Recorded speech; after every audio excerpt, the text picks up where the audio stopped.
तो लोग क्या लिखे थे, खबरदार इस गांव में फला एरिया चालू हो जाता है, पढ़ते हैं ना, बड़ा एरिया चालू हो, पढ़ाई में ध्यान दिया। अब बिहार में देखिए पासवानों को, हम लोग चूंकि पासवान नहीं, हम लोग तो पासी हैं, मीडिया ने हम लोग को पासवान बना दिया। लाकर पासी के नाम से लखनऊ का रेलवे स्टेशन नहीं हो सकता है, बिल्कुल हो सकता है, वो तभी हो सकता है।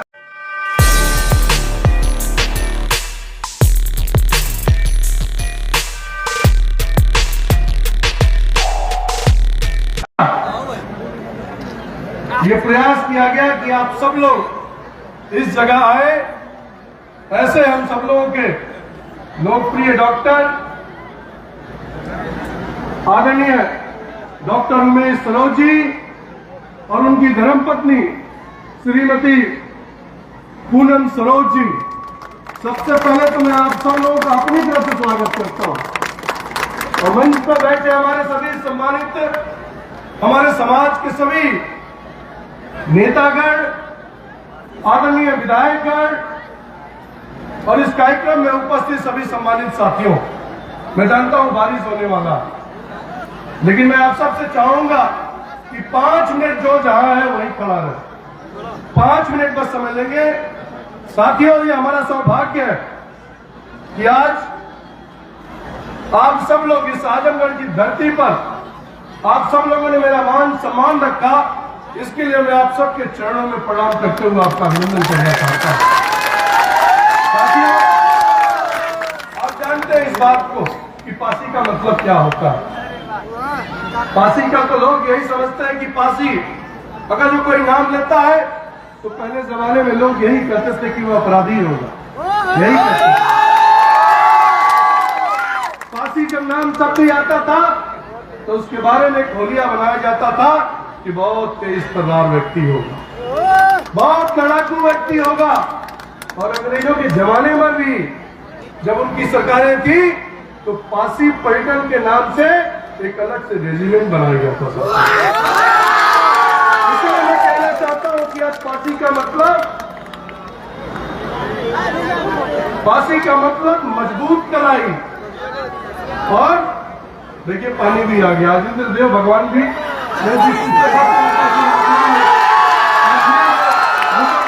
मिलेगा और मेरे पास समय नहीं होगा कि पानी आ जाएगा, लेकिन उम्मीद है आज हम लोग यहाँ पर संख्यात करने के लिए जो पासी समाज की धरती, जो आजमगढ़ की धरती पर हम लोगों ने शुरुआत किया है, मैं आज संकल्प लेके जाता हूँ कि पूरे प्रदेश में हर जिले में इसी तरह जाकर जागरूक करने का काम करूंगा साथियों। और सबने बड़ी अच्छी बात कही है, और सबने बहुत अच्छी बात कही है साथियों कि आज पूरे प्रदेश में जो राजनीतिक माहौल बना हुआ है उसमें मैं आप सबसे, इसीलिए मैं आपके बीच में आया हूं कि इस चीज को हम कैसे कर सकते हैं। अब देख रहे होंगे और जाति धर्म के लोग अपनी जात के राजनीति कर रहे हैं, लेकिन पासी समाज की जब बात आती है तो हमारी पासी समाज कहीं संगठित नहीं है। जहां जो लड़ता है उसके साथ खड़ा रहता है, लेकिन जब हमारे ऊपर अत्याचार होता है तो लोग गायब हो जाते हैं। वो समस्या तब उत्पन्न होती है। मैं आज के विषय को अपने स्वर्गीय पिता स्वर्गीय ओम प्रकाश पासवान को याद करना चाहता हूं, उनको नमन करना चाहता हूं, उनको श्रद्धांजलि देना चाहता हूं कि बड़े अल्प अवधि में, बहुत कम समय में पूरे पूर्वांचल में आदरणीय पासवान जी ने एक गरीबों का मसीहा भरे हुए और क्यों हुए थे पूरे प्रदेश से, पूरे पूर्वांचल से। अगर तो कोई व्यक्ति उनके पास जाता था तो कभी ये नहीं ध्यान देते थे वो किस समुदाय का, वो हमेशा उसकी मदद करने का काम किए। और उसी का नतीजा रहा कि मेरे स्वर्गीय पिता स्वर्गीय ओम प्रकाश पासवान पूरे राजनीतिक परिवेश में, पूरे उत्तर प्रदेश में बहुत कम लोग ऐसे होंगे जब उस समय, जब टेलीविजन नहीं था, सोशल मीडिया नहीं था, उस समय मालीराम से 6 बार विधायक जनरल सीट से हुआ करते थे साथियों। आज एक व्यक्ति अगर जनरल सीट से कोई जीत गया तो पूरे प्रदेश में मीडिया दिखा रही है, लेकिन मैं भी एक जनरल सीट से मानीराम से विधायक रहा था। जब मैं मंत्री बना, मैं आज इस अवसर पर अपने नेता और देश के यशस्वी प्रधानमंत्री नरेंद्र भाई मोदी जी को जरूर याद करना चाहूंगा। अपनी तरफ से, अपने पास समाज के एक नागरिक की तरफ से उनका अभिनंदन करना चाहूंगा।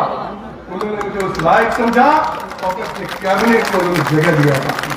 आज उसी का नतीजा, जब उन्होंने अपने कैबिनेट में जगह न दिया होता तो शायद आजमगढ़ की धरती पर इतने विशाल समूह को खड़ा नहीं कर पाते। और आप लोग भी इसी एक झलक की निगाह से देख रहे हैं कि आने वाले समय में जिस तरह और लोगों ने, मैं ये नहीं कहता कि मैं आप लोगों को एक पार्टी के बंधन से बांधने आया, लेकिन आपसे आग्रह जरूर करने आया हूं साथियों कि अपने समाज के लिए हम सबको संगठित होना ही पड़ेगा।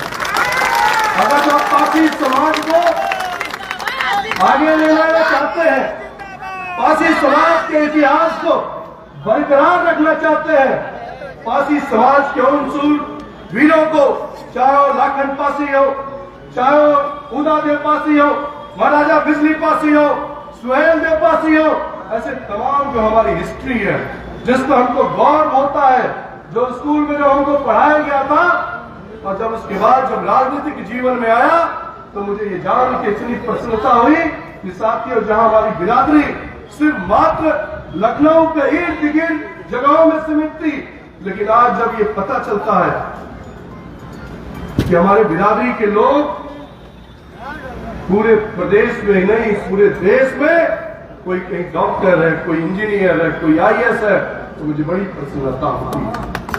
लेकिन साथियों, यही तो मैं आपको सचेत भी करना चाहता हूं, बताना भी चाहता हूं, लेकिन आज हमारी क्या स्थिति है?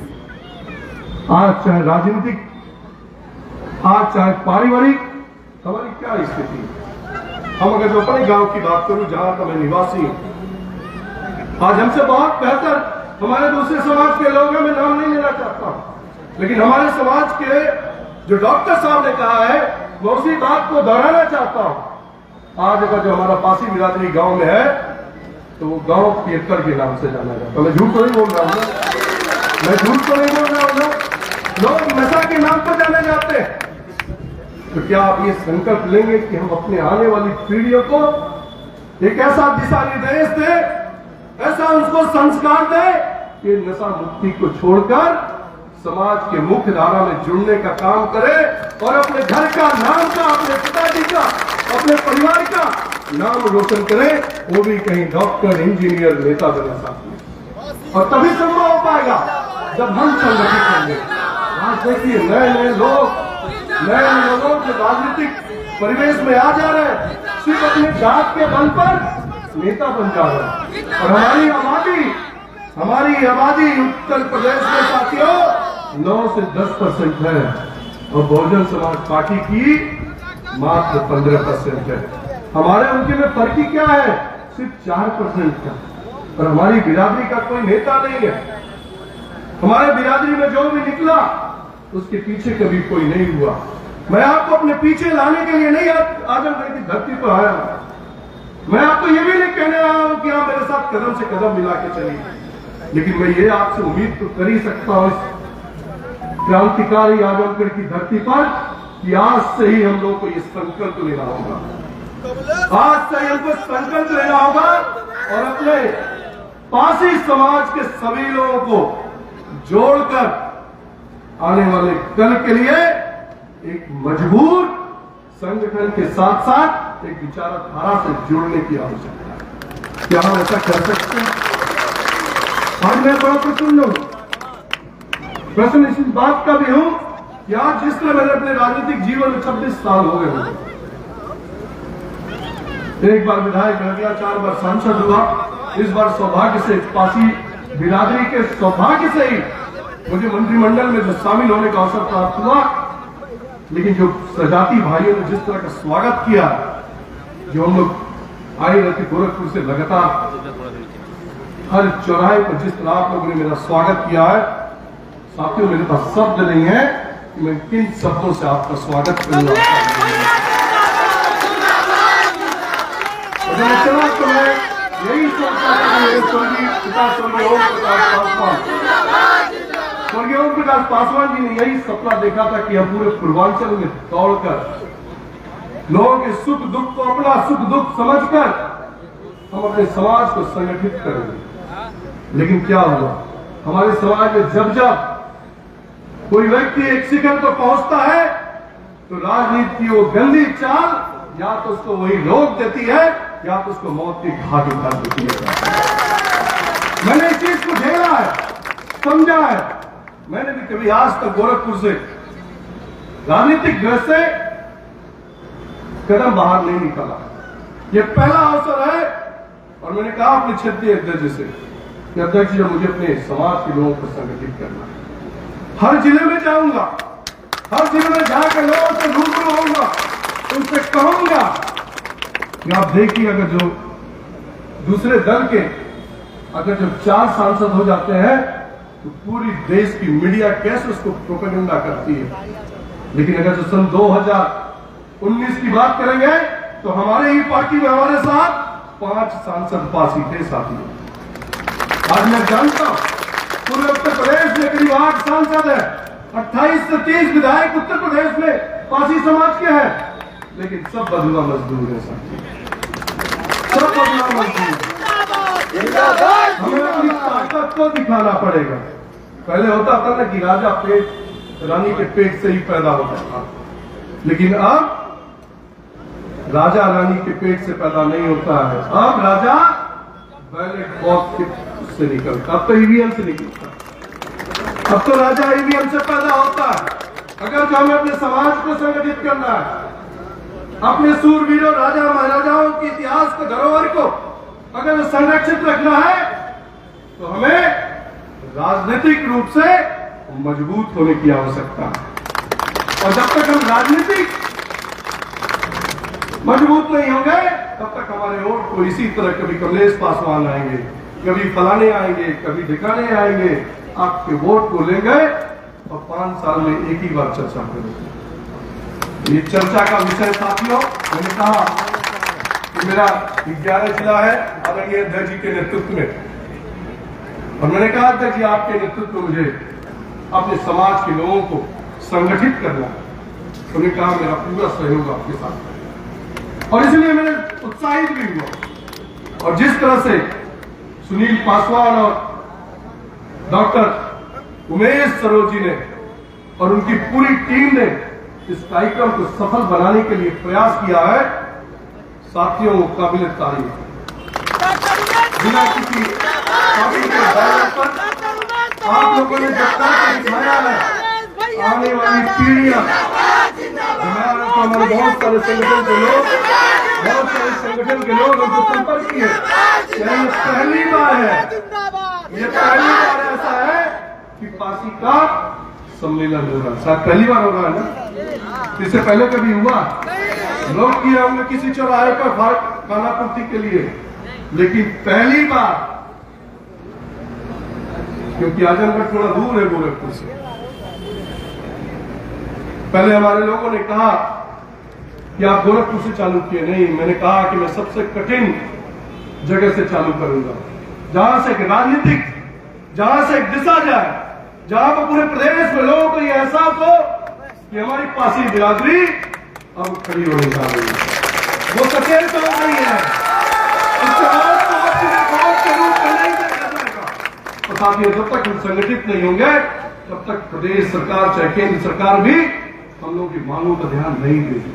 अभी कुछ दिन पहले मैं आदरणीय प्रधानमंत्री मोदी जी से मिला, मैं अपने समाज के बारे में बहुत सारी बातें किया और महाराजा बिजली पासी का मैंने चित्र उनको भेंट किया।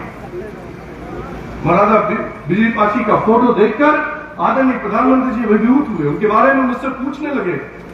और सौभाग्य देखिए साथियों, मेरे मिलने के ठीक 10 दिन बाद अमेठी जिला में नफरगढ़ में महाराजा बिजली पासी के नाम से रजिस्ट्रेशन कर दिया और मैंने मांग किया, और मैं इसके लिए आदरणीय प्रधानमंत्री मोदी जी को, रेल मंत्रालय को और भारतीय जनता पार्टी के उन सभी नेताओं को अभिनंदन करना चाहता हूं जिन लोगों ने मेरी बात को माना। और साथियों मैंने दूसरी मांग किया आदरणीय प्रधानमंत्री मोदी जी से और रेल मंत्रालय से कि लखनऊ क्या है, लखनऊ तो लाखन पासी ने ही तो बसाया। अगर आप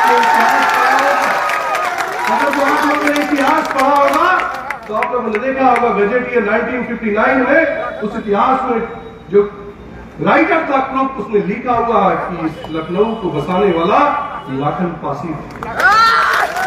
लाखन पासी के नाम से लखनऊ का रेलवे स्टेशन नहीं हो सकता है, बिल्कुल हो सकता है, वो तभी हो सकता है। मैं इस चीज में कभी नहीं पढ़ता ये रोड को फलाने नाम से कर दो, वो रोड से किसी फलाने ठिकाने नाम से कर दो।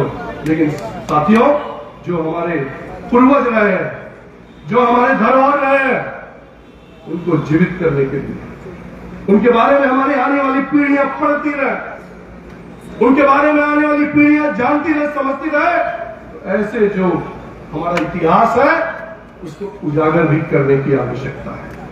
और वो उजागर तभी होगा जब आप लोग जिस तरह आज आजमगढ़ में संगठित हुए हैं, जिस तरह आप सब लोग करीब 20 से 30 किलोमीटर के रेडियस में दूर दूर से आकर इस कार्यक्रम को सफल बनाने का काम किया, वो तभी हो पाएगा जब इसी तरह हम सब लोग आने वाले समय में संगठित होंगे।